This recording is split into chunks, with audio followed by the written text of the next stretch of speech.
एटा कोतवाली नगर क्षेत्र में सुनहरी नगर कॉलोनी में डॉक्टर गंगा सिंह के परिवार में 4 लोगों की मृत्यु हत्या की वारदात हुई है। और अभी जैसे ही वारदात की सूचना के दोपहर 3 बजे हम लोग को प्राप्त हुई, उसी समय यहाँ पे पुलिस तुरंत पहुँच गई। एसएसपी, डीआईजी और मेरे द्वारा तीनों ही लोगों द्वारा रवाना हो गए यहाँ मौके पर। और जो प्रथम दृष्टिया डॉक्टर गंगा प्रसाद और उनकी वाइफ, उनकी बहू और उनकी बहू की बेटी ज्योति 23 साल की, जिसकी शादी होने वाली थी 10 या 11 फरवरी को, इनको मृत हालत में यहाँ पर पाया गया। और जो कमल सिंह जो गंगा प्रसाद के बेटे हैं, यानी कि गंगा प्रसाद के पोते, उनके द्वारा जब स्कूल से वो लौटे, उन्होंने इस जघन्य अपराध को यहाँ पर देखा और फिर उन्होंने हल्ला मचाया और मोहल्ले में इसकी जानकारी दी।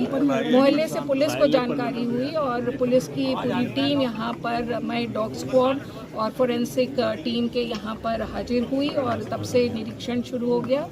वारदात की घटना प्राप्त होते ही एसएसपी यहाँ के लिए रवाना हुए, डीआईजी भी रवाना हुए और मैं भी यहाँ पर मौके पर पहुँच गई हूँ।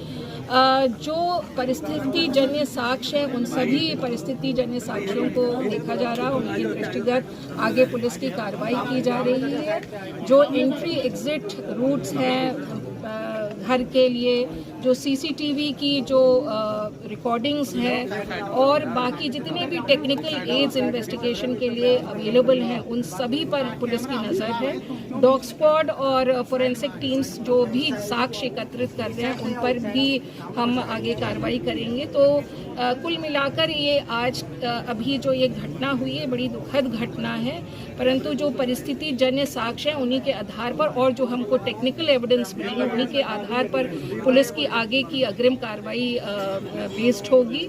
और चूँकि अभी प्रथम रूप से जो भी एविडेंस कलेक्शन का काम करना था, वो एविडेंस कलेक्शन का काम कर लिया गया है और आगे जो सस्पेक्ट्स होंगे उनसे पूछताछ होगी और उन पर कार्रवाई होगी। उसके लिए पुलिस की टीम गठित कर दी गई है और डीआईजी के निर्देशन पर ये सारी टीमें जो हैं कार्रवाई करेंगी।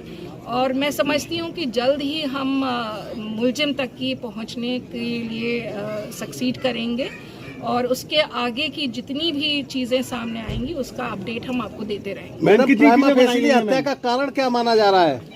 जी देखिए, अभी कोई चीज़ स्पष्ट नहीं हो पाई है। तो इसमें जैसा कि प्रथम रूप से बताया गया परिवार के लोगों द्वारा, किसी से इनकी रंजिश नहीं थी और ना ही ऐसा कोई मनमुटाव किसी के साथ चल रहा था, ना ही किसी प्रकार की धमकी इनको दी गई थी। तो आखिर इसका कारण क्या है, इसके लिए हमको बहुत गहनता से चीज़ें परीक्षित करनी पड़ेंगी और वो परीक्षण के बाद ही हम इस निर्णय पर पहुंच सकेंगे कि मोटिव क्या है।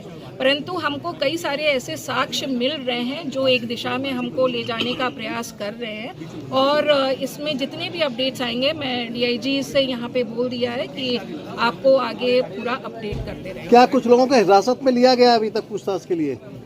देखिए, इसमें अभी तो नहीं लिया गया क्योंकि सबसे फर्स्ट जो रिक्वायरमेंट होती है एविडेंस कलेक्शन की, तो वो हम कर रहे थे और वो हमने कर लिया है।